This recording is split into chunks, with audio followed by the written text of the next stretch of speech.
গাঁৱৰ দুখীয়া ৰাইজে যুগ যুগ ধৰি খাই অহা মাটিবোৰ আবণ্টন দি ম্যাদী কৰি দিয়াৰ কোনো ব্যৱস্থা নকৰিলি আৰু এতিয়া বিদেশীৰ হাতত বিক্ৰী কৰি বিদেশীৰ নামত ম্যাদী কৰি দিয়াত উঠি পৰি লাগিছ সেই একেবোৰ মাটি বিদেশীৰ নামত এমাহতে পট্টা হয়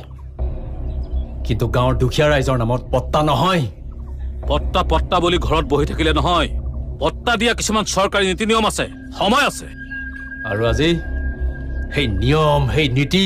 সকলো বিদেশীয়ে কিনি পেলালে কিন্তু বীজযোগ বিক্ৰী নহয় তেজ দিম মাটি নিদিও